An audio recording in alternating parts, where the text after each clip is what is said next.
The action having made the explanations, we've got something new this year. This is the third award ceremony, and we've added a different taste to it. We're going to bring on a man who in his playing days led from the front in both deed and in word. His bowling alone ranked him as one of the greatest cricketers that the world has ever seen. That might be an overused word, but it is not in his case. He mixed electric pace with vicious swing.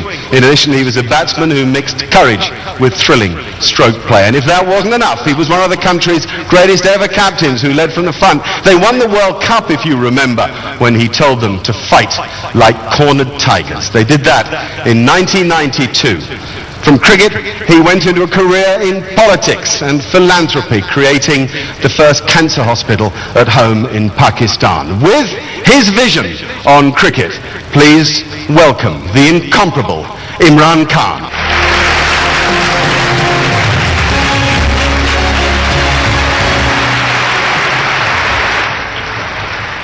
Thank you, Mark. Ladies and gentlemen, before I explain my vision for cricket, just a brief history of how I've seen cricket evolve over the 20 years when I was playing. In my opinion, there was a watershed in cricket. In the late 70s, the Kerry Packer phenomena, where suddenly cricket began to change. But before Kerry Packer came in, cricket was played completely in a different way. The pace of cricket was completely different. The style of cricket was different. So there were three areas in which cricket changed because of Kerry Packer. After Kerry Packer, one-day cricket came in, night cricket came in, colored clothing came in. Fitness of cricketers changed. The way running in between the wickets changed. Ground fielding standards changed. And then professionalism changed after Kerry Packer. When I went to play World Series cricket, which was in '78, the test match I played for Pakistan at home, I was paid $50 for the test match. And after Kerry Packer, of course, salaries changed completely. Professionalism came in. Players could concentrate on cricket. So I reckon that was the watershed. And from there, cricket evolved in a different direction. One-day cricket came in, and one-day cricket grew and grew. The more people watched, the greater the number of one-day matches. And in the last 10 years, never has there been so much one-day cricket played as now. But what has suffered in the last 10 years, in my opinion, has been fast bowling. During the time of Kerry Packer, never were there so many fast bowlers in cricket history as at that time. Helmets came into cricket simply because there were just that many fast bowlers. And I remember in the first year of Kerry Packer cricket, about 7 or 8 players had serious facial injuries. Now when you look around, you do not see that many fast bowlers, and in my opinion, the main reason is number of one-day matches. What stops a bowler bowling fast? Injuries. You watch a bowler come in 1 year bowling very quick, has one serious injury, and you see the next day his pace will go down. And in my opinion, the reason why you do not see as many fast bowlers now, despite great fitness standards, more money in cricket, is because of the number of one-day matches. The other thing, in my opinion, that has changed for the better is the umpiring.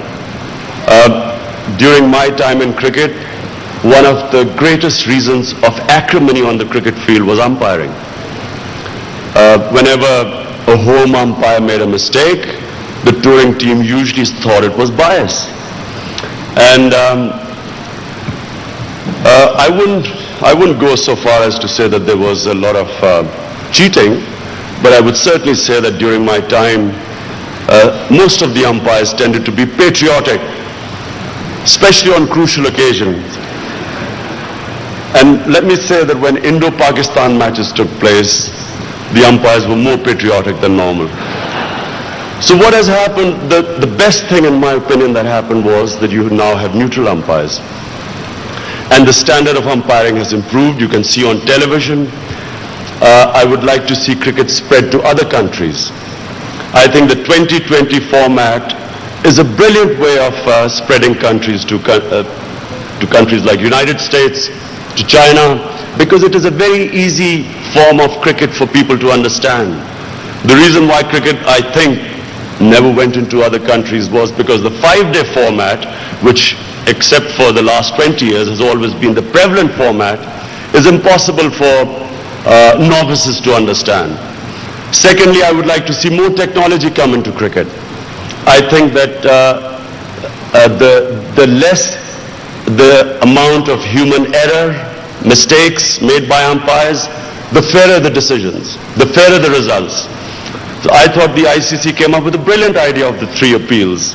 Thirdly, I feel that it's very important that the way first-class cricket is run in countries should be changed. Having played cricket, county cricket, Pakistan cricket, seen domestic cricket everywhere, and then played Shield cricket, I came to a conclusion long ago that the way to improve standards is by having high-class, competitive domestic cricket. The reason why Australia have consistently produced great teams is because the quality of Shield cricket is the best in the world. I would like to finally thank ICC. I congratulate them. It was a great tournament. Very well fought tournament, unexpected results. Thank you very much. I feel it's a great honor. Thank you for inviting me here and allowing me to speak about my vision.